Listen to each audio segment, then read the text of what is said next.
ఎరుకోత్పత్తి లక్షణము 6. సత్యమగు బట్ట బయలులో సత్యంబుగలేని ఎరుక జననం బెట్లవు.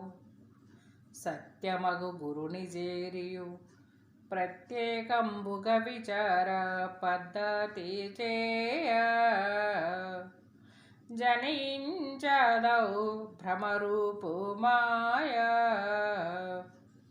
అత్యంత భక్తి చే నరయు మీ గురు బోధ.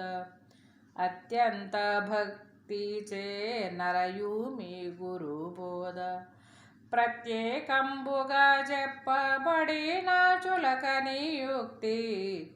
సత్యమాయిది అగ్నిహోత్రుడి చదలు మృంగిన చందముగనే. నిత్యమై నిలచున్న అచలము కెట్టి వస్తువ పుట్టలేది పద్ధతి జేయ జనయించదో భ్రమరూపు మాయ. జై నిజ గురుభ్యో నమః. శ్రీ నిజానంద పోలోజు వీరయాచార్య విరచితమైనటువంటి శుద్ధ నిర్గుణ పరతత్వ బోధామృత కందార్థ దరువులలో ఎరుకోత్పత్తి లక్షణమునందు 6వ కందార్థం.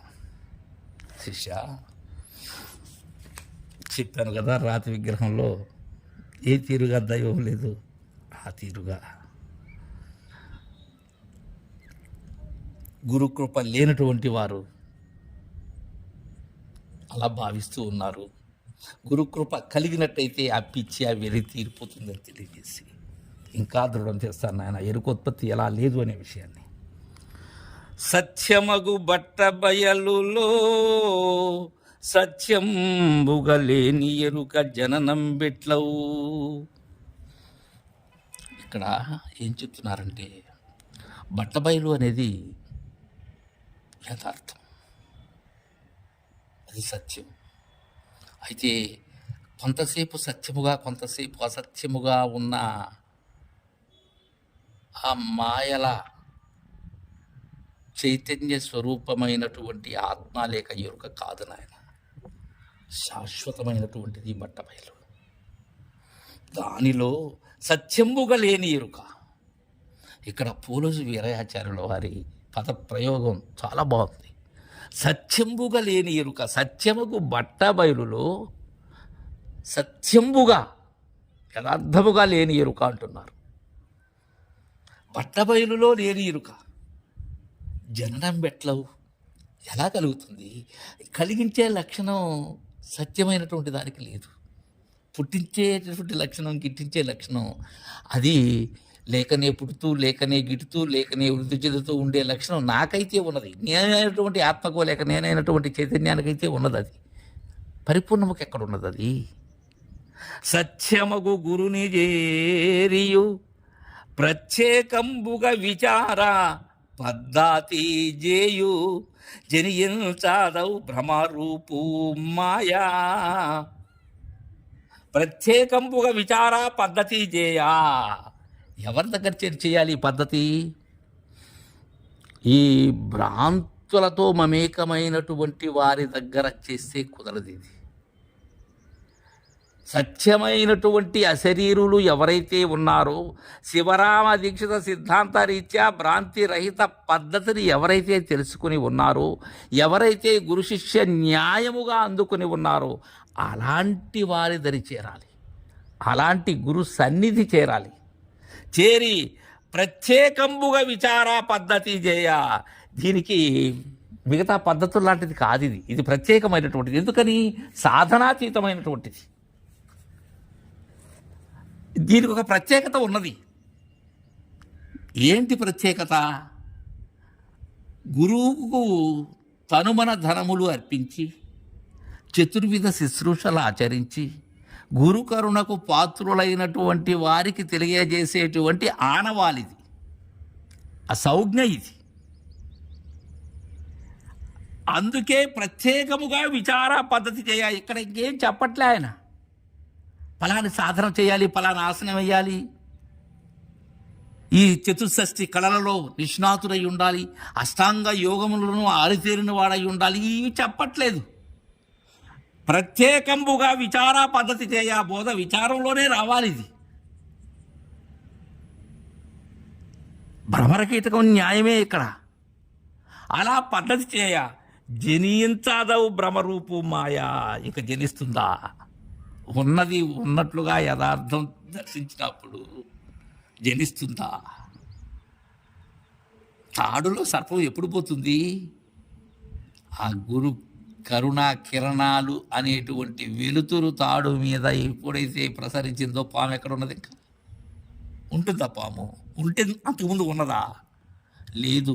నీ ప్రాణం తెచ్చే ఉన్నది. ఆ ప్రత్యేకమైనటువంటి పద్ధతితో విచారణ చేసినట్లయితే ఇది పుట్టనే లేదు.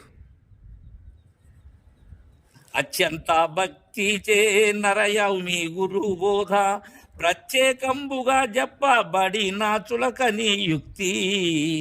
అత్యంత భక్తి చే, నిరుపమానమైనటువంటి భక్తి. ఈ భక్తి ఎలా ఉండాలంటే కైంకర్యమై ఉండాలి. ఏదో గుబుళ్ళుగా వచ్చే భక్తి కాదు, గుర్తొచ్చినప్పుడు వచ్చే భక్తి కాదు. ఇది అవిరళ భక్తి, నిరంతర భక్తి,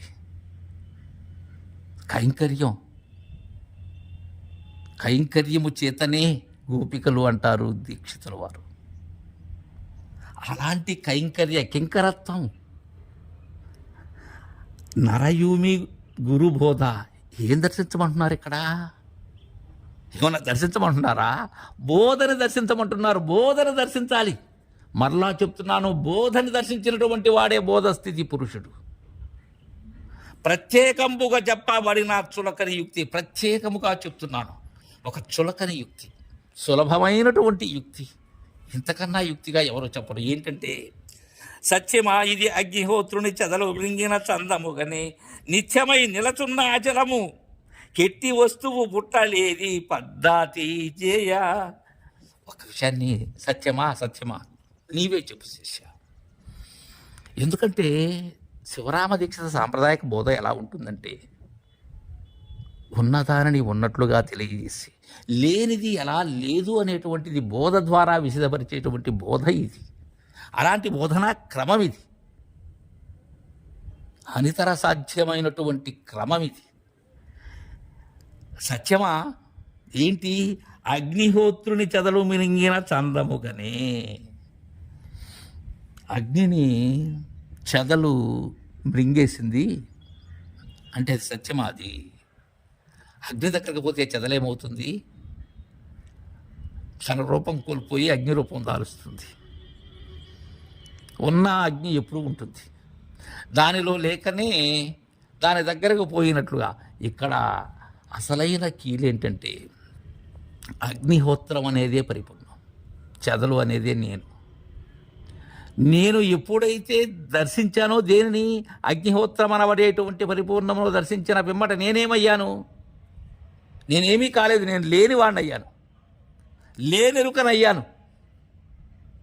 ఇంకా అది అగ్నిహోత్రము అని చెప్పేదానికి నేనుండాలి కదా, అది పరిపూర్ణము అని నిర్ణయం చేసేదానికి నేనుండాలి కదా, అక్కడ చెదలు ఉండాలి కదా. ఉంటే ఇది చెదలు, ఇది అగ్నిహోత్రం అని చెప్పచ్చు. చెదలే లేదు, ఇంకా అగ్నిహోత్రం ఎక్కడుంది? ఎరుకే లేనప్పుడు పరిపూర్ణం ఎక్కడున్నది శిష్య? అందుకే చులకన యుక్తి అంటున్నారు. నిత్యమై నిలుచున్న అచలము కెట్టి వస్తువు పుట్టలేది పద్ధతి చేయ. నిత్యమై సత్యమై నిలుచున్న అచలము ఏదైతే ఉన్నదో దానికి ఎలాంటి వస్తువు పుట్టలేదు. కారణం అది గుణరహితమైనటువంటిది శిష్య, వికారములు లేనిది నాయన. అది దానికి ఎలాంటి వస్తువు పుట్టలేదు అని మనకు చక్కని తీర్పు అందజేశారు. తర్వాత అర్థం రేపు తెచ్చుకుందాం. జై గురుదేవా.